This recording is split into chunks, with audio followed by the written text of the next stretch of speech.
People, simple things, fam. 3 years later with the Honda E, 3 years with my first electric vehicle.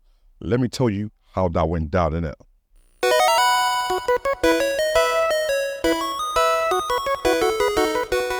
And before man goes any further, obviously, big shout out to the sponsor for today's video. The guys at AndCharge have got this little cool app where you can basically find your local charging stations, report them, and get rewards for reporting the charging station thing.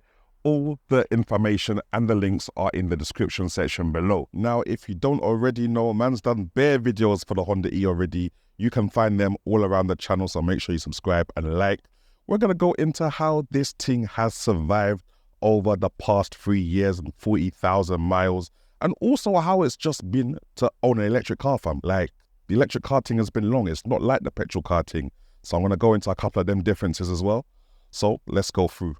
Now, the things I'm going to be focusing on in this review are just things that have really gone wrong. Like, everything I don't really mention means that there's no issues. Like, for example, I'm not really going to mention much about the camera mirrors or the side view mirrors because nothing has gone wrong with them. They do get a little bit unclear if a raindrop of water lands on them whilst you're driving.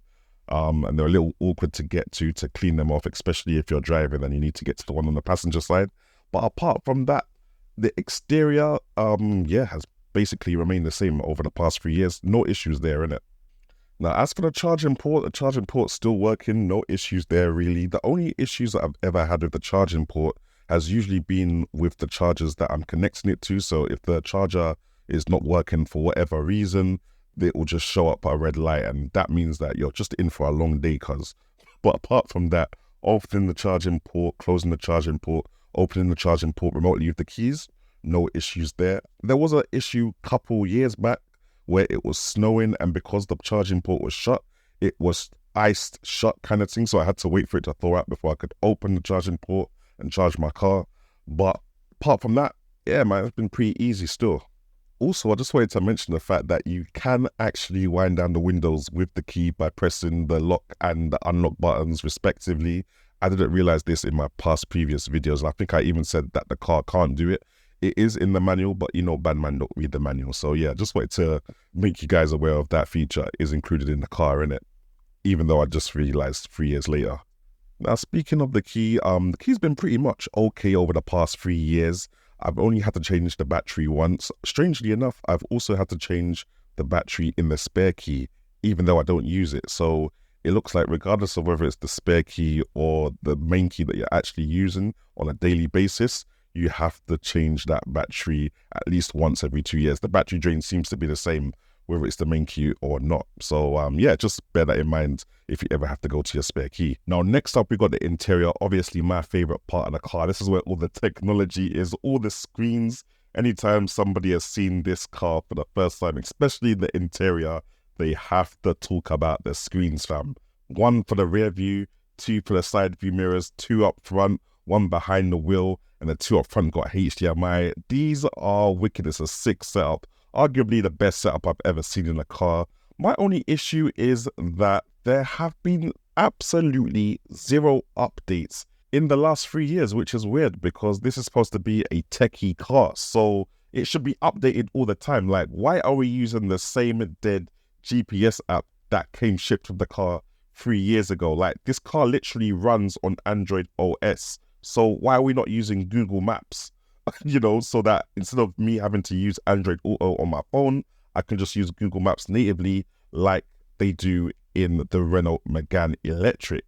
Everything else in the car pretty much works, fam. As you can see, my passenger seat is a little bit stained because whoever has been eating food on the passenger side has been moving mad.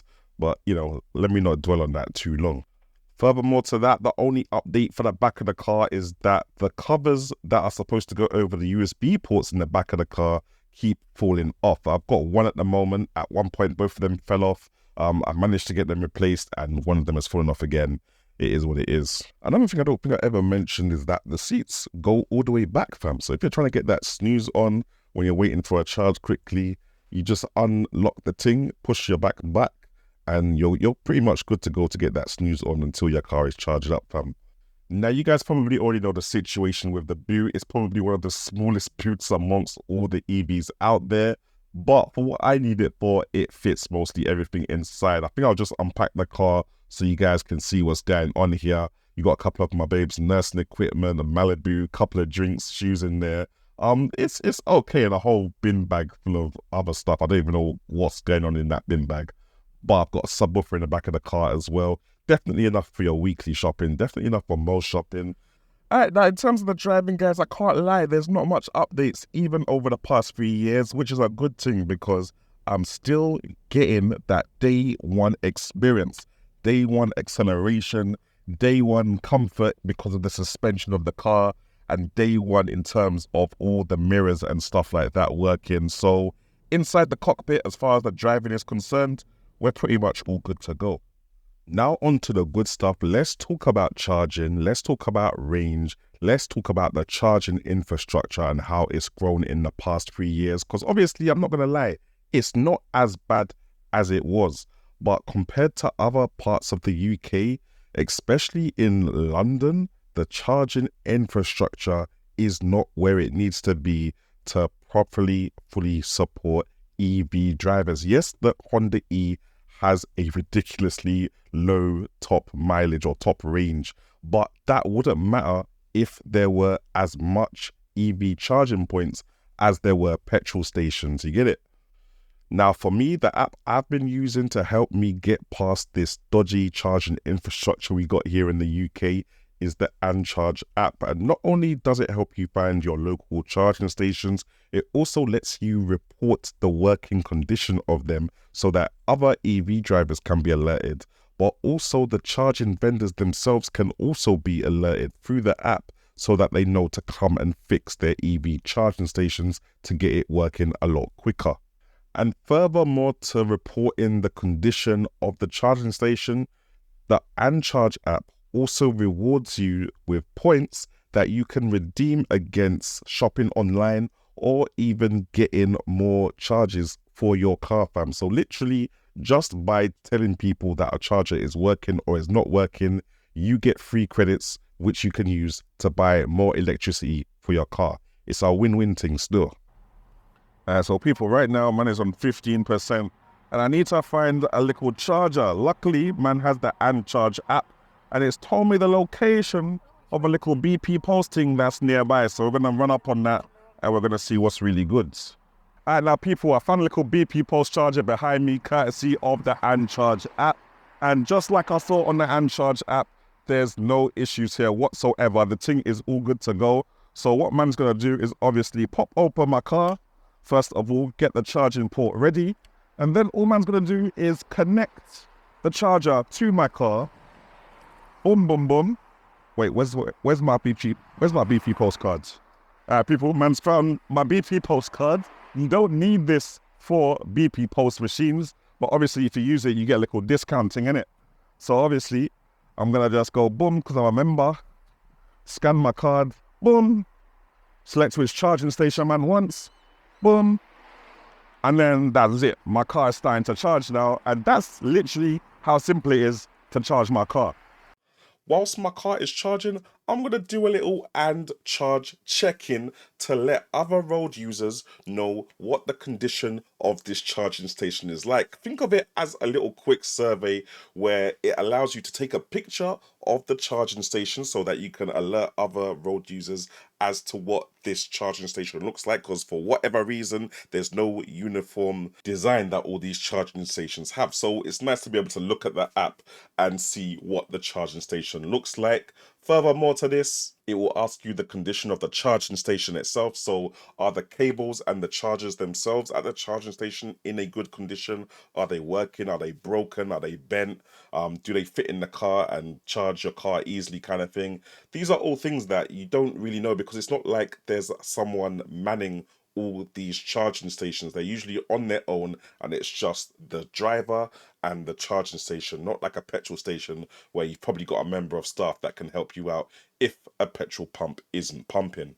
What I find really useful are the questions about parking, because I've been to a lot of charging stations that happen to be where there's a permit parking area, and it's never clear as to whether you're allowed to park and charge your car there for free if you don't have a permit. And I've seen bare situations where people have been charging their cars and they've ended up getting a PCN ticket just because they didn't know what the situation was when they were charging their cars. All right, people, so I'm finished charging now. Man's gonna stop the charge. Now, obviously, to stop the charge, I have to swipe my card again because I used my card this time round. So we're gonna just go boop. And literally, that's it, fam. It says your card has been detected. Welcome back. Shows me how much I charged. And literally, all I'm gonna do right now is unplug the charger from my car, put this back into here. Boom. Slap that shut, and right there, the charging is done. Now, it's not everywhere in the UK which has a dead charging infrastructure like Southeast London does. Man went up to Birmingham by the NEC the other day. There was like a theme park of electric vehicle chargers, fam. I'm talking at least 20 hyperchargers, which are like 50 kilowatts and upwards. And there was like maybe 50 or 60 slow chargers, which are like the 7 kilowatt and 22 kilowatt things, which will charge your car in a couple of hours. Why is this not all over the UK, fam? I don't know.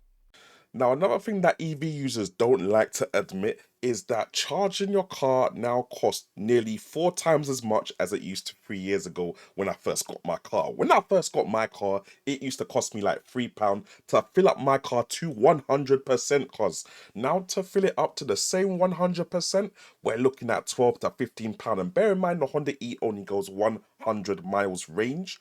£15 for 100 miles. Is it worth it? I'm gonna have to let you guys be the judge.